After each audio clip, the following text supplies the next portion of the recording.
Like my shiner, jiu-jitsu face. I've been there. You've been there. Anyone who's ever been a parent has been there. It's that nasty little thing called mom guilt. Yeah, we're diving into that one today. Let's get started.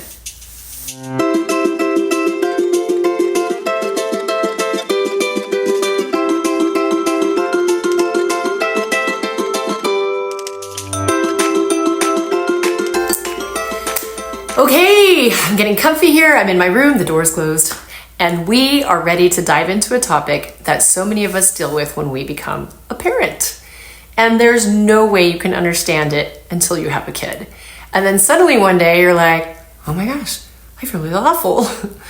I'm gonna go through the different types of mom guilt that either I've experienced or that I've talked about with my friends, and then what I've done to overcome that nagging drag of a feeling.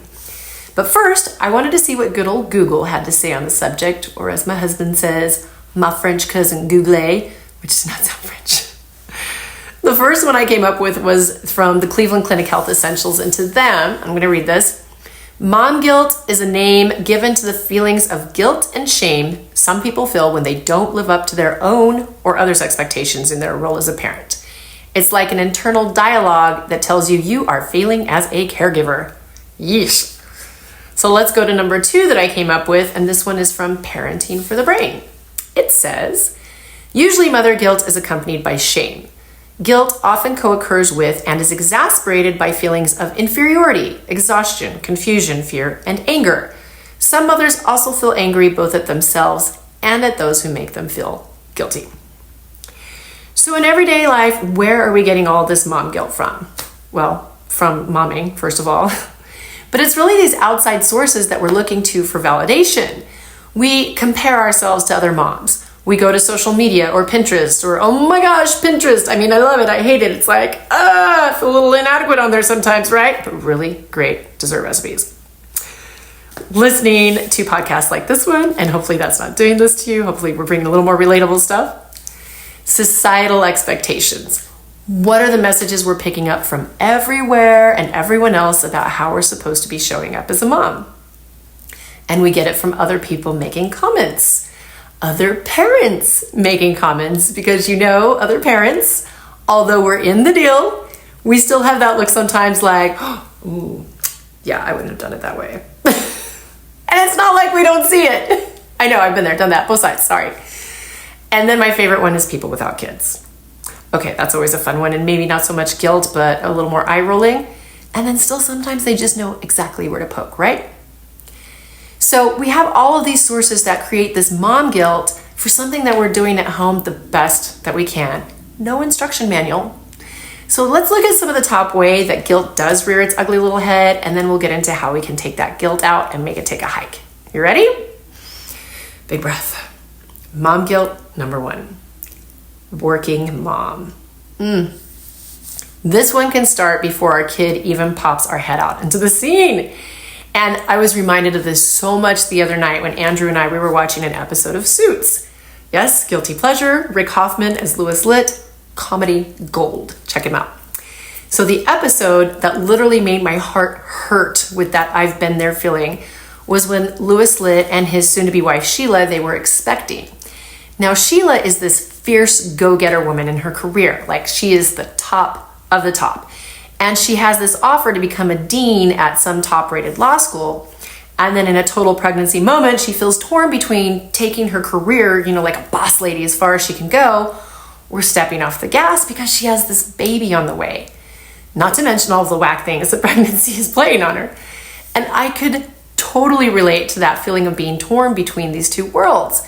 Something you've worked hard for and loved pursuing, and then having this precious child, and you give your whole heart this new depth of feeling of love, and you don't want to miss any of those moments. When I got pregnant with Zaya, my first, I was traveling the world on average between 8 to 12 times a year, and it would be for at least a week at a time. And that's a lot of away time from a baby, especially in my case, a newborn who refused to take a bottle. So every 2 hours, where I was. Fortunately, the other parts of the year where I wasn't on the road, I did work from home. But mom guilt didn't even have the courtesy to wait until she was born. It started during pregnancy. Mom brain is a true thing. I even read up on this stuff because I used to be the type of person that never had to write a calendar or take notes or anything to remember things. It's like my brain, it was sharp, it was on point. I can meet you once and then tell you your whole life story a year later when we meet again the next time. But your brain, it literally shrinks when you're pregnant. Real thing. And I remember this time that I was running a show and I had something important to do, and I had to go see someone or do something. And I was mission focused. I was having absolutely no idea where I was going. Mom brain 1, memory and work, big old fat 0. Sorry, coworkers. Guilt. Of course, with my baby, my traveling schedule definitely went down. I waited until Zaya was about 6 months old, and then I enlisted my mom's help to get back out on the road and start working. And again, this kid still wouldn't take a bottle. Not a binky, not a bottle, just nothing but the boob type of baby. Hooray, right?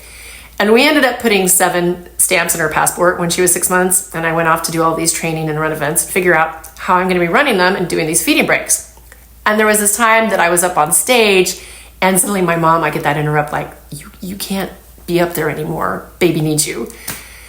And there were times when I thought I was in a private room and I started feeding, and then suddenly a parade of my coworkers just comes marching on through, and I'm like, hey, what's up? It's just me, my baby, and my boob. And I know it's natural, but let's just admit, it's a little awkward too. And I even remember that I was doing this one-on-one session with this beautiful woman. She was so sweet. And I had to ask, are you okay if we do this while I'm feeding? Like, that one was with Eja, my second one. And it was this juggle of trying to be mom awesome and work awesome all at once. And it was a challenge, to say the least. So then we finally get to the point where Zaya, she's using a sippy cup. This is around 10 months old. And I take my first work trip without her, and everyone kept asking me, oh my gosh, do you miss her so much?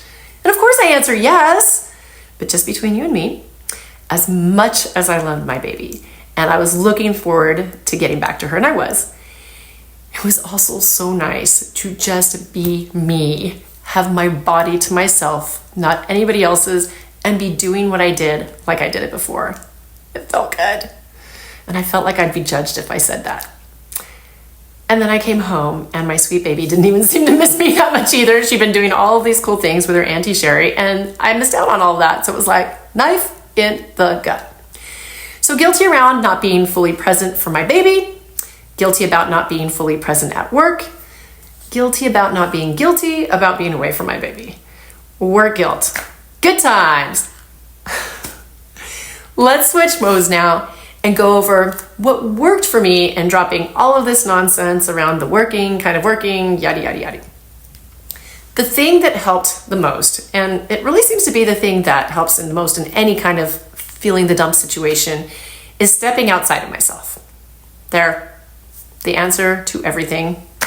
My podcast career is now over. JK, LOL, I'm having too much fun. No, really, how did I step outside of myself, so to speak? By going to other people that I trust and that also have experience in this deal. Let's start with the going to work part of the situation.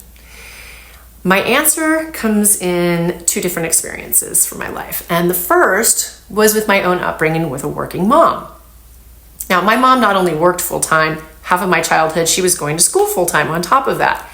Oh yeah, and she didn't start learning English until she moved here in her 20s. So the whole second language deal on top.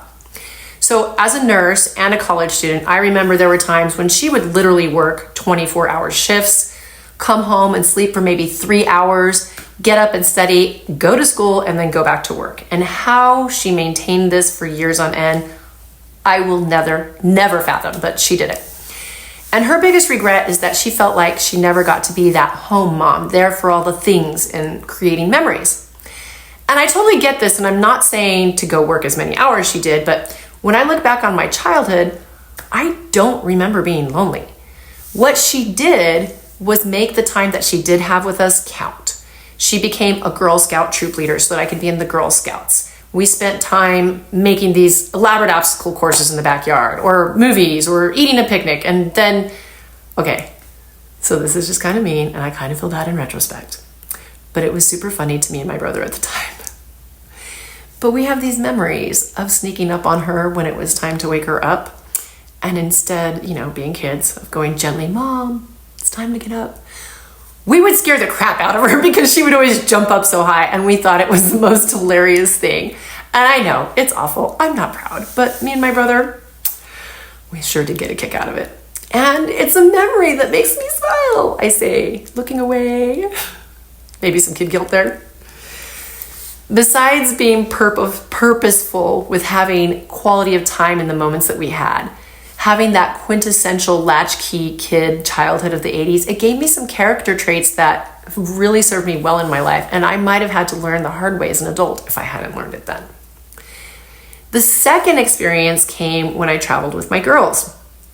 I had so many women come up to me and thank me for showing them that pursuing something that you're passionate about doesn't mean you have to sacrifice as a mom. And kids are pretty hardy. They'll adapt to situations we put them in. And I love that my girls were getting firsthand experience of what pursuing and working for something is. So all of this is to say, working moms, you're not gypping your kids. Those quality moments will stick with them and count more than just a bunch of time being near them scrolling on your phone, right? So let's jump into guilt number 2, and that's the stay-at-home mom guilt. I'd say that in this day and age, it's pretty safe to say that most of us have had a job. And you know what it feels like to earn money, to contribute to the household, to be utilized for your skills. Then you make the choice to become a stay-at-home mom. You're not going to miss any of those first moments. You're going to mold this amazing human with so much love and nurturing, and you're going to have the most amazing relationship with your kids. Then it creeps in. Little by little at first, and then like a hammer. You just want 5 freaking minutes to yourself, and you crave a conversation that you don't have to repeat yourself multiple times and still get misunderstood. And whoop, there it is, back at Momster Moment from episode number 1, guilt. Not to mention you went from a 2-income household to now a 1-income household. And although you're doing your best to pour in all of the great things into your child and run a beautiful and clean HGTV home, make Betty Crocker meals, and never have a dirty piece of laundry, it doesn't quite work out. You're still stressed out. You're still overwhelmed. And now you feel like you're not adding any value to the house because momming doesn't come with an income, even though it's 24/7, 365. Guilt. What do we do about this dilemma? Again, stepping outside of yourself. I had to start looking at myself like I was talking to my best friend. If she were in this situation, I would never see her as worthless. In fact, I'd probably be jealous trying to keep up. And there's certainly no other job that's as demanding and filled with pressure as parenthood. It never ends, and you're constantly wondering how much you're going to have to save for therapy in the future because you've lost it like a mother a couple 3 or 4 times. Andrew just got home, so pardon the barking. You have the am I raising a genius or am I raising a sociopath? It depends on the day. Either way, for me, having a conversation with Andrew, all right, let's be real, they are ongoing conversations. The point is, be in communication with your honey bunches of oats. It's okay for you to rearrange how things are working at different points in your life with your family because life, it's not static. Dog. Also, it's okay to need alone time. Let me repeat that one. It's okay to take time for yourself. It doesn't matter what your working situation is. Everyone needs to refuel. I used to feel like I had to be actively playing with my girls all the time. Stay-at-home mom, right? And add to that in vitro kids on top of that. It's like I should be cherishing every stinking minute. And it's not sustainable. And it's actually not what the kids need. I learned that giving them space, teaching them how to turn boredom into creativity, how to come up with solutions when they argue, and that mom needs her time. These are all important skills for them to know. And I'm a better mom when I equip them to be better adults by teaching them this stuff. And then having that precious time to enjoy the company of me, myself, and I, or my friends. So then we think we can have it all with this great idea of let's bring the work home. I'll be a stay-at-home work home mom. Because having separate spaces for my kids to do all of my work is not my most effective time of use and skills. Woo! Just getting this episode outlined on my laptop at my kitchen table, I was surrounded by Play-Doh and little girls that were like, look at what I just made, Mommy, or Mom, can you make this shape for me? It was definitely a much longer process than if I had an office with privacy. And when I get requests for, I need your help, do I mom first or do I get my work done? And then I forgot to take some meat out to thaw for dinner, so there's that. And am I getting everything into this episode that I had planned on? Well, at least my girls get to see me, right?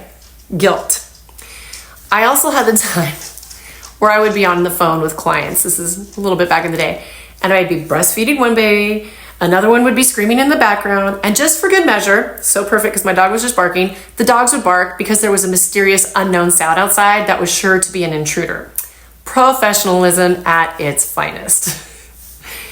Working from home definitely has its challenges. Sometimes it's hard for the kids, especially when they're young in particular, to understand that you're not just on your laptop for fun or scrolling on the phone to watch reels. It's something that you actually have to get done with a time frame on it. How I keep this guilt in check is by knowing, one, like in the work away from home scenario, and even in the not working one, making sure I have focused time with my girls does wonders. I might be surrounded by little hands while I was outlining this, and they'll know that when I'm done, I'm gonna give them direct attention. And I do. And they get their cups filled up with that quality time, and then they're off again to do their own thing, and they feel great. I also refuse to feel guilty for pursuing what I'm passionate about. I know not every work at home job is a passion, but it is you accomplishing something. It is you doing what you can to alleviate financial pressure in the house, and it is something that will show your kids that work ethic, that pursuit of passion, that having boundaries, these are all worthy characteristics in life. Good thing. Time to move on to mom guilt number 3. Well, number 4, stay at home, work at home mom was 3. Now we're on to 4. As if we already haven't had enough. This is the guilt we experience regardless of working or home. It's just stuff that happens because you have a kid in your life. Let's start this one with the need for time to myself, but the kids keep interrupting guilt. I was listening to a podcast the other day, and one of the moms was talking about how her relief and refuel time is taking a bath. Now, even with locks on the doors, kids are pretty crafty, and inevitably there is a kid in her bathroom every couple of minutes. And even though they hadn't talked to her like once in the hour before she got into the bath, of course. She said she talks nicely to them like maybe 3-4 times. And then after that, it's just straight up yelling at them to get out. And then she feels bad because her yelling is pretty intense. Like, I love it. Every kid needs to grow up knowing there's a little crazy in their mom, right? Next, at some point in time, if you have a kid, there will be an injury. If you've listened to previous episodes, you know that we live out in the country and we have these no-climb fences. So basically what they are, they're these steel frames with this really thick chicken wire, but they're squares. And so at the bottom of the frames, sometimes little wires will poke out just a little bit. So one day I was closing the gate, and Esha, my youngest, she was behind me and she was chattering away and doing her thing. And all of a sudden she starts yelling, and I assume it's because I'm not looking at her and whatever it is that she wanted me to see. But then that scream takes on that pitch, the one where it's up, I gotta look. So I turn my head, and somehow one of the pokey wires, which is like a huge barb, is sticking into the skin of her ankle and has her dragged her foot under the metal frame of the gate. So I stop, and immediately I try to, gently move the door back, trying to unstick her foot to get the wire out. And instead, it rips her skin even more. I am literally ripping the flesh from her body. We finally get it out. We end up at the hospital a few stitches later. Mother of the Year guilt has become my friend. Then we have the everyday, am I a good mom? Am I too strict? Am I not strict enough? I just lost it on them right now, and did I scar them for life? Right, Momster? Or am I horrible because they've lived on chicken nuggets and goldfish for the last month? Not saying that happens. Or this is the 10th tantrum they've had in the last hour, and even though we're in the middle of the store, I lost it on them, and now I'm getting the side eye from other parents. And of course, guilt makes its way in with the always fun thought of, do I give my kids enough quality time and attention? Because honestly, sometimes my scroll on my phone is more interesting. So how do we deal with all of this? Alleviating guilt for me is making a point to really model what I would like my kids to emulate and learn in their life. If they need to make their bed, my bed is made. If they have limited tablet time, I make sure that my fun time isn't more than what they get. I mean, you get the idea here. And it doesn't always work perfectly. I'm gonna mix it up a little bit here. Sometimes a little guilt might be a good thing. What? It's not the living in guilt, it's the gut check that it gives you. I admit, sometimes that phone is really addictive. And even though I'm researching or ordering something, I maybe spend a little more time on it than I need to. Or I get into cleaning mode and ain't nothing stopping me until it's done. Or, right? So when that gnawing feeling hits, I check in with it. And sometimes it's just my little brain that likes to tell me tall tales. And sometimes it's legitimate and I need to take the hint and change something up. In the meanwhile, kids will get hurt whether you're looking or not.